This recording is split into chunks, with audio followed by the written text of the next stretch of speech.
What's going on, everybody? Tonight, the season 2 finale of The Deuce aired, and it brings me so much sadness that this is actually over. This is my last review for the season 2 of The Deuce.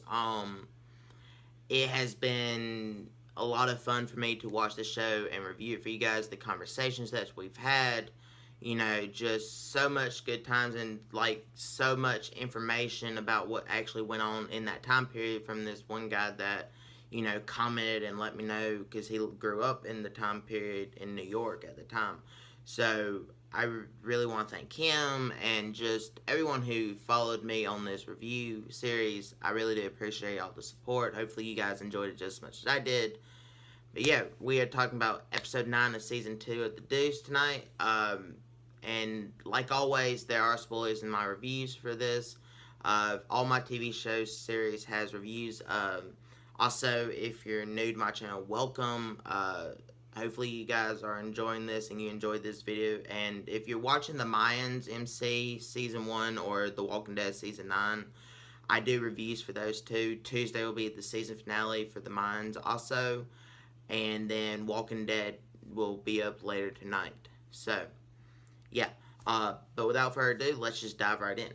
So, if you don't already know, this show stars James Franco, Maggie Gyllenhaal, and so many other phenomenal actors and actresses. There's just way too many to name off for this, short little review that those are the main two, so I just list them off. Plus, they're also the biggest named actors in this show, so that's another reason. This episode was directed by Minky Spiro.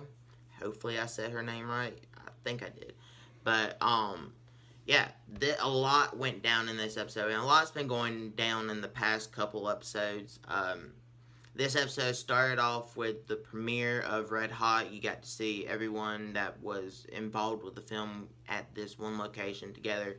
You saw Candy, and, she was dating the one guy that edits the films, and, of course, he got around some of his old porn-making buddies, and they knew that he was dating her, so it's like, what's it like fucking a porn star? And then he's like, well, it's fucking a porn star. And she overheard that, and that just ended their relationship. Then you have Lori, who is having a mental breakdown about Cece and her being free and shit, because she honestly is new to her.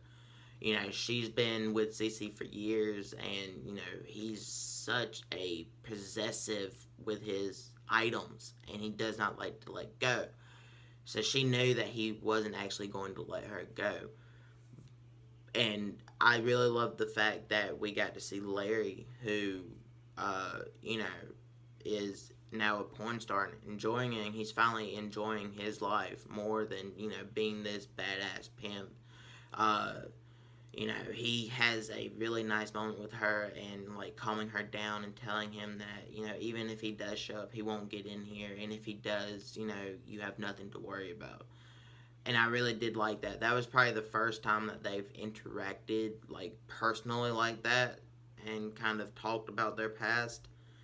Out of the whole show, actually. I don't think Larry's ever talked to Lori before he got into porn and started acting. But even then, it was all about business, not ever talking about, CC and what he thought of him and how everything's so fucked up. Because, Larry was an actor and, just acted the part of a pimp. CC was a possessive, misogynistic, egomaniac asshole that he was. And he truly only cared about money and whether or not his girls did whatever the fuck he said when he said it. And if he told you to fuck him, you're gonna fuck him. So, yeah, it's just, I'm glad that he's gone.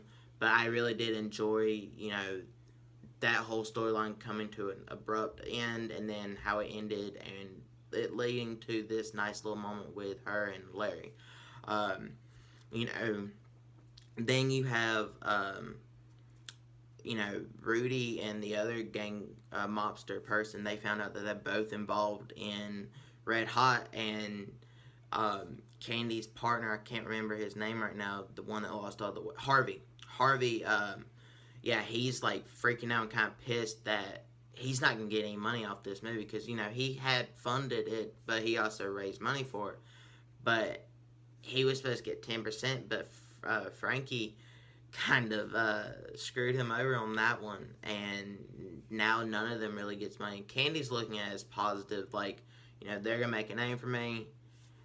I'm gonna take that name. I'm gonna raise money for the next film, and I'm gonna become just we're gonna make that money, and they're not gonna be involved in it. So you had that whole deal go down, and I kind of knew that's what was going to happen with that whole film. There's no way that was going to ever, they were ever going to make that money back because Frankie sold Rudy 25% and the other guy got 90% of the movie. So where's the rest of the money going to go to them? Maybe the mob would let them have it, but nah, the mob wants their cut, all of their cut. So you had that. And I mean, just a lot more happened, and I'm going to talk about it, but I kind of felt like this episode was more slow paced. I really did enjoy it, but I don't know, it just, everything kind of just slowed down and it ended this season, which I liked, but at the same time, they have some,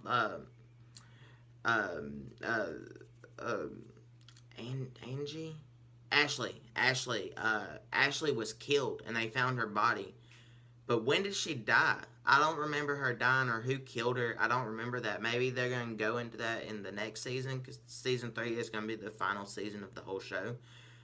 But I don't remember them ever saying who killed her or, how she died. If I missed that or I just forgot it, let me know down in the comments, because I'm very curious about that. But talking about Ashley's death and, Vincent, burying her and stuff like that, and then the whole Black Frankie shooting the one guy that was one of them that was an alcoholic that got fired, and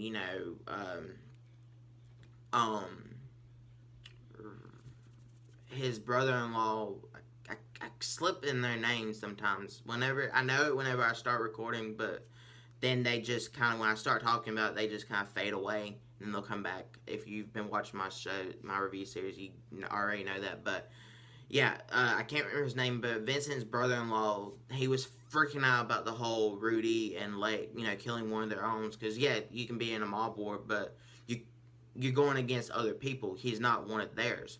But Rudy just had Black Frankie kill one of their own that got fired, and it kind of freaked him out. So then when Vincent, buried Ashley, he saw that the one girl that died in the parlor that Bobby didn't put a headstone for. It's like they kind of had a realization that, okay, we're in this life, we're not going to get out, but we can be better than them. We can go along with their stuff, but we can make things better for the people around us, the people that are also kind of in this life. We can help them out and make things a lot better for them. And I feel like that's where they ended. They were ending their whole Vincent, because this whole season is always Vincent hasn't been happy. Yeah, he has, all the things that he ever wanted, but at the same time, he's in a life where he got shot at. He is in the parlor business. He is kind of, stuck in the mob. And there's no getting out ever. So he's always been, unhappy and trying to figure out a way to possibly get out without screwing over everyone that he loves. But there's no way, and I think he's finally come to the realization that, okay, I'm in this life for good. I gotta just be okay with it, but I can also make it better for me, make it better for the people I'm around. And that's just how I interpret it. They never really said it, but when he went to his, he was at the Hi-Hat, and then he went to his club, and I feel like that's what they were aiming towards after he talked to Bobby. Let me know if I'm completely wrong about that in the comments. I do really want to hear y'all's thoughts and, opinions about this show and where they might be taking it. There's just so much that went on in the show. Going back to Larry lost 2 of his girls. The one that Ashley was close with, after she found out Ashley was dead, she's like, I can't go back to hooking at all. So she got out, but she also accused Larry of killing Ashley, which is nonsense because Larry, I honestly don't think Larry's ever really killed anyone, even when he was a pimp.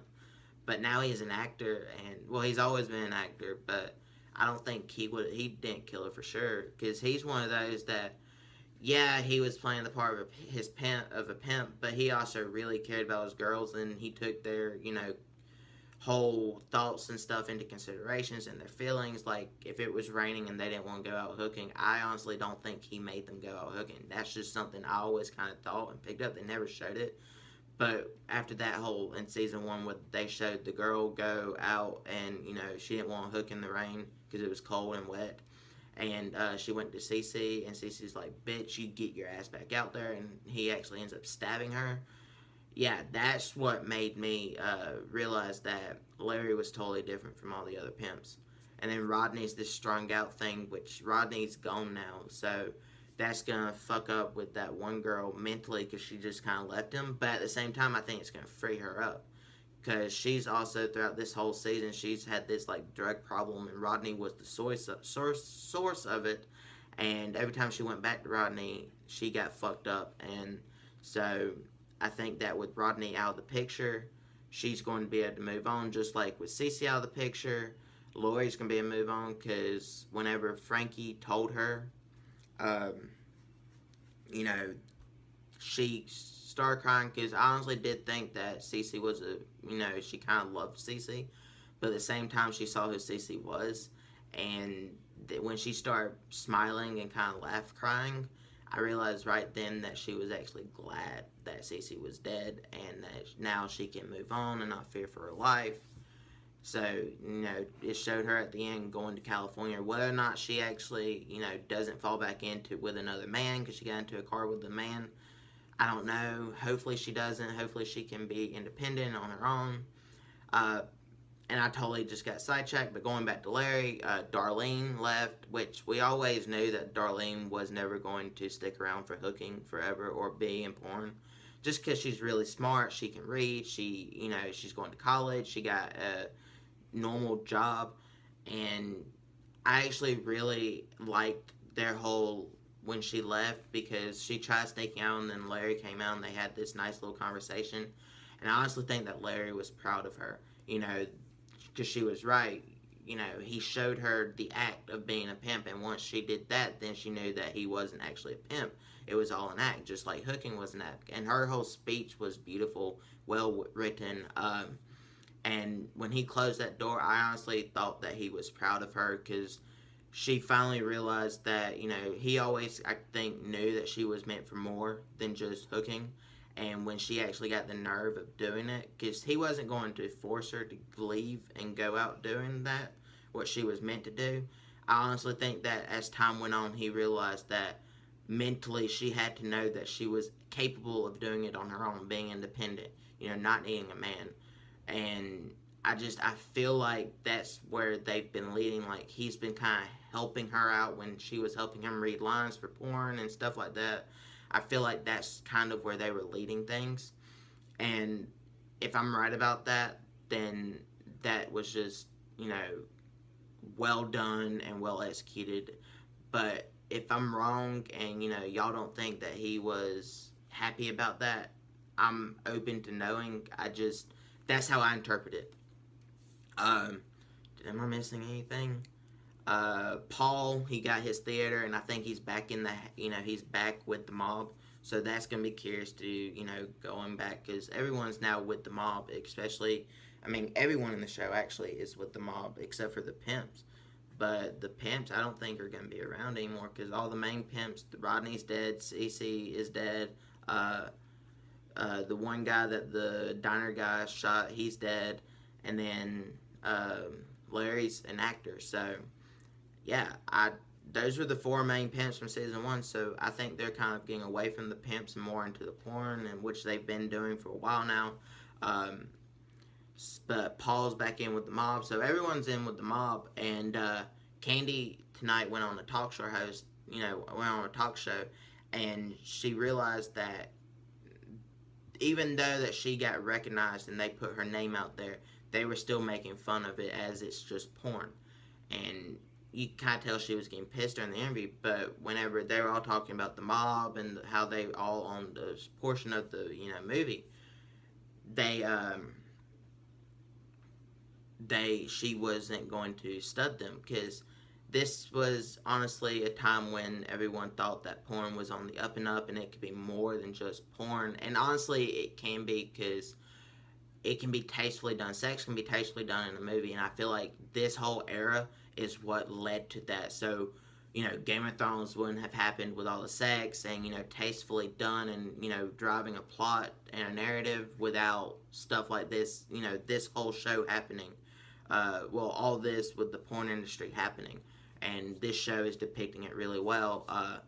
Also, another thing, and this is the last thing I have to say, is I'm very curious to see where they're going to take Candy's, whole character and her relationship with her family. Because tonight, it always showed her going to see her son and with her mom, but they never showed the dad. Well, tonight they showed the dad, and the dad is a fucking dick. But at the same time, when she went on that talk show, she put herself out there and let it be known what she did for a living. And her son kind of got the fist of it from someone at school, because, oh, your mom makes porn, blah, blah, blah, blah. She's a whore and fucks people for money and shit like that. And I bet that he was in denial and, kind of got into a fight with it, and he got his ass kicked. But at the same time, is he proud of his mom? Is he not? That's something that I want to know. Is she just going to give up and let her dad tell her that she can't see her mom or her son or him? I'm very curious to see where that's going to go, and it's all going to be set up for, I think, season 3. So I am really looking forward to season 3. I know it's going to be the last season of this show, but I did really enjoy season 2 as a whole. Some of the things that they did throughout the show still doesn't really make sense to me, like some of the gay moments that they've had, going to, like, with Paul going to that, like, gay underground, orgy club or some shit. I never quite understood that, and I thought that it might have something to do with the whole, storyline, but I still have yet to see it. But other than that, this whole episode and this show as a whole is fantastic. I love the depiction. I love everything that they're doing. Also, before I forget, that in season 3, I have a feeling it's going to jump another couple years like they did with season 2, and I have a feeling it's going to be the Deuce and all that's going to be really starting to clean up, because they started cleaning up some in this, and they opened up at the end. They showed the mayor, opening up some thing. Can't remember what it was, but yeah, I do think that's where season 3, because history is going to tell us that it's going to get cleaned up. So yeah, for the Deuce season 2 episode 9, I'm going to give it a 5 out of 5 stars. Other than the fact that it kind of slowed down, which I understand why it did, and that's not a fault, that's just something I noticed. Yeah, I really did love this episode. I thought this ended the season really nicely. I also thought it left it open to interpretation about where you think that the characters are mentally, and how they are dealing with the situation that they're in. And yeah, I really did enjoy this episode. Hopefully you guys did too. In the comments, like always, let's talk about it. Am I right? Am I wrong about all my little thoughts and opinions? Am I right about the interpretation? Am I right about some other things? Also answer the questions and let me know if I was wrong about certain things down in the comments that I said throughout this review.